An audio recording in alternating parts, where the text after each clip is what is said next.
Perkenalkan, nama saya Kofifa Dimelsa Putri. Saya sebagai pensyarah. Saya Clara Yolanda Apriati, saya sebagai Qori'ah atau tilawah. Dan saya Nesela Kialateja sebagai sari tilawah.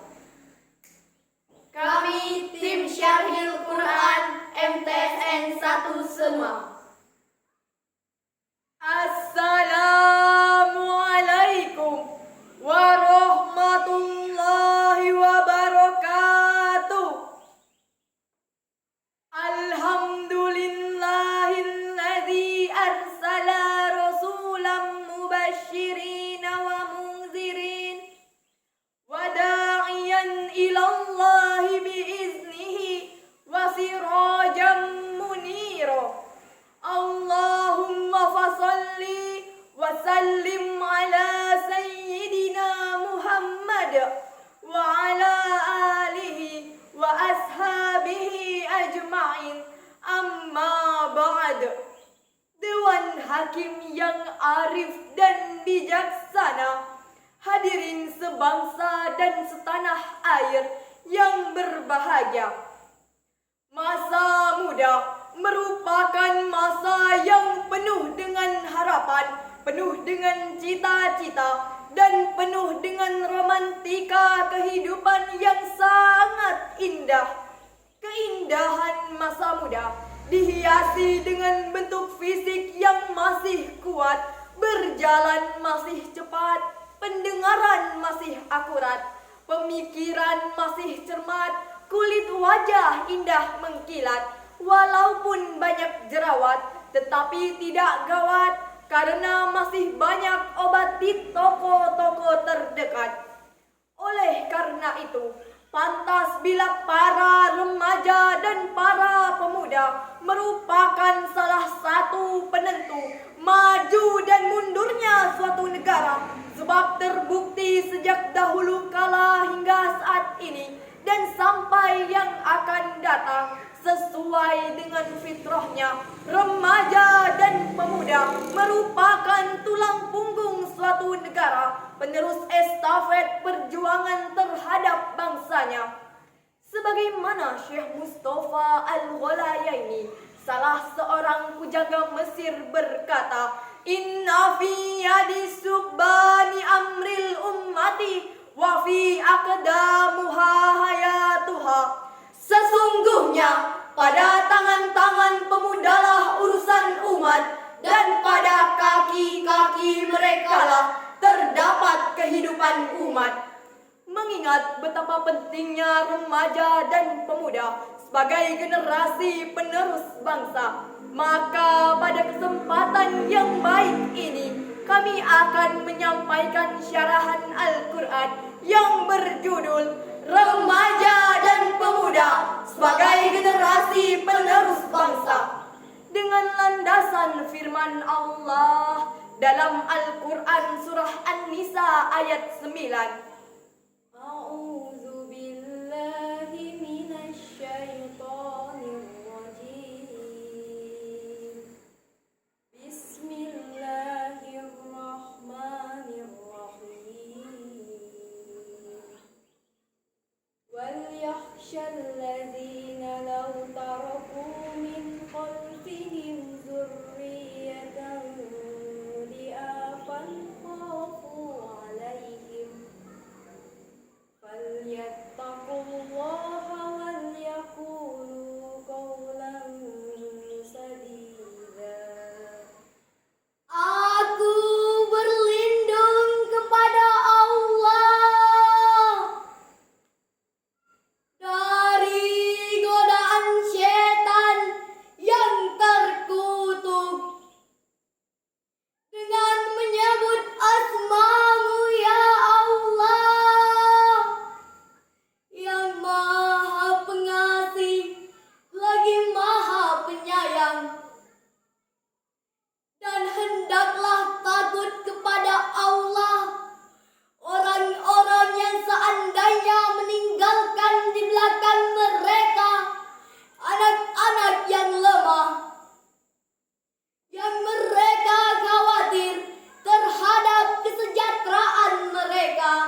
Hadirin ma'asyiral muslimin rahimakumullah.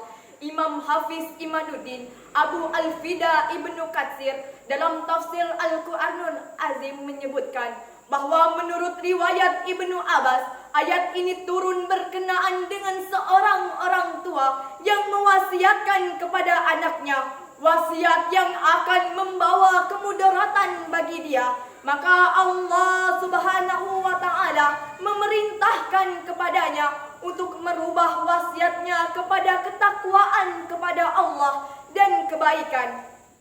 Hadirin, jika kita kaji lebih dalam, ayat tersebut diawali dengan kalimat wal yakhsha secara semantik. Al-wawu wawul atifati wal lamu lamul amri. Yakhsha fi'lul mudari' majzumun bilamin. Istinbatnya, wal yakhsha adalah sigat amr. Kaedahnya mengatakan al aslu fil amri lil wujubi. Pada dasarnya setiap perintah menunjukkan kewajiban. Oleh karena itu hadirin, wajib bagi kami, saya, saudara, dan kita semua merasa takut jika meninggalkan anak-anak keturunan dan generasi yang lemah. Profesor Dr. B.J. Habibie mengatakan setidaknya ada 5 kelemahan yang harus kita hindari, yakni lemah harta, lemah fisik, lemah ilmu, lemah semangat hidup, dan yang sangat ditakutkan adalah lemah akhlak. Hadirin, jika 5 kelemahan ini sudah melekat pada remaja dan pemuda kita, saya yakin hadirin, mereka bukanlah sebagai pelopor-pelopor pembangunan, melainkan sebagai virus pembangunan, penghambat pembangunan, bahkan penghancur pembangunan. Padahal hadirin, di negeri tercinta ini, sejak tahun 1908, masa-masa kebangkitan nasional hingga menjelang detik-detik proklamasi dikumandangkan, berbagai organisasi kepemudaan seperti Persatuan Pelajar Stovia, Trikoro Darmo, dan Jong Islam Mantenbon. Bahkan kita mengenal Budi Utomo, tokoh pemuda karismatik. Mereka semua menjadi the grand old man.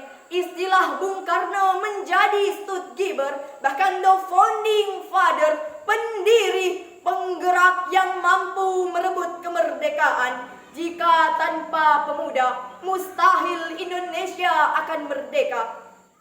Sejarah tersebut mengajarkan kepada kita semua sebagai remaja dan pemuda saat ini dan sampai yang akan datang agar memiliki semangat juang yang tinggi serta tanggung jawab yang penuh demi kelangsungan nusa, bangsa, dan agama yang kita anut.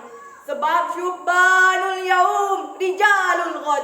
The young today is the leader tomorrow. Pemuda hari ini adalah jago-jagonya pemimpin yang akan datang. Sebagai contoh bagi remaja dan pemuda, sebagai generasi penerus bangsa, mari kita renungkan firman Allah dalam Al-Quran surah Al-Kahfi ayat 13. Nahnu naqussu 'alaika naba'ahum bil haqq. Innahum fityatun amanu bi rabbihim wa zidnahum huda. Innahum fityatun amanu bi rabbihim wa zidnahum huda. Shadaqallahul azim. Kami kisahkan kepadamu Muhammad cerita ini dengan benar. Sesungguhnya mereka adalah pemuda-pemuda yang beriman kepada Tuhan mereka, dan kami tambah pula untuk mereka petunjuk. Maha benar Allah dengan segala firman-Nya. Hadirin ma'asyiral muslimin rahimakumullah. Imam Ali As-Sabuni dalam Sofwatut Tafasir memberikan syarahan terhadap ayat tersebut dengan redaksi Nahnu naqussu 'alaika ya Muhammad khabarahumul ajib ala wajhi sidqi bila ziyadatin wala nuqsanin, yaitu kami kisahkan kepadamu wahai Muhammad berita aneh mereka menurut perjalanan yang benar, tidak ditambah dan tidak dikurangi sedikit pun. Dengan demikian, ayat tersebut merupakan kabariyah ilahiyah, suatu berita dari Allah Subhanahu wa Ta'ala. Isi beritanya adalah kisah tentang pemuda Ashabul Kahfi. Ashabul Kahfi dapat kita jadikan sebagai uswah, terutama bagi remaja dan pemuda sebagai generasi penerus bangsa. Ashabul Kahfi merupakan simbol personifikasi pemuda-pemuda beriman dan teguh pendirian, kuat mempertahankan iman, pemuda-pemuda gagah yang pandai mempertahankan akidah, dan pemuda-pemuda idaman yang pandai mempertahankan akidah. Mereka lebih baik mati berkalang tanah daripada mati bercermin bangkai. Oleh karena itu, sebagai remaja dan pemuda selaku generasi penerus bangsa, mari kita sing-singkan tangan, langkahkan kaki ke depan. Kerja, kerja, kerja. Jika sikap ini yang diaplikasikan oleh remaja dan pemuda kita, maka Allah Subhanahu wa Ta'ala akan menjamin keberkahan di negeri tercinta ini. Sebagaimana Dr. Muhammad Sulaiman Al-Askari dalam Zubdat At-Tafsir min Fathil Qadir menjelaskan, "I'malu ma syi'tum," bekerjalah sesuai dengan skill masing-masing. Setidaknya ada 5 olah yang harus kita kerjakan, yakni olah rasa agar iman melekat, olahraga agar badan sehat, olah rasio agar ilmu meningkat, olah usaha agar ekonomi kuat, dan olah kinerja agar produktivitas meningkat. Hadirin, jikalau 5 potensi ini sudah melekat pada remaja dan pemuda kita, maka remaja dan pemuda kita dapat meneruskan estafet perjuangan bangsa yang akan meraih prestasi gemilang di masa yang akan datang. Hadirin ma'asyiral muslimin rahimakumullah. Dari uraian tersebut dapat kita ambil kesimpulan bahwa remaja dan pemuda merupakan penerus estafet perjuangan bangsa. Maka seyogyanya remaja dan pemuda harus memiliki semangat juang yang tinggi serta tanggung jawab yang penuh demi kelangsungan nusa, bangsa, dan agama yang kita anut. Hal ini juga menjadi tanggung jawab kita bersama supaya tidak meninggalkan generasi yang lemah, baik mental, fisik, maupun intelektual. Hadirin yang berbahagia, demikianlah syarahan Al-Quran yang dapat kami sampaikan. Semoga bermanfaat. Salah dan khilafnya kami mohon dimaafkan. Hidup sendiri tanpa kekasih. Cukup sekian dan terima kasih. Wabillahi taufik wal hidayah. Wassalamualaikum warahmatullahi wabarakatuh.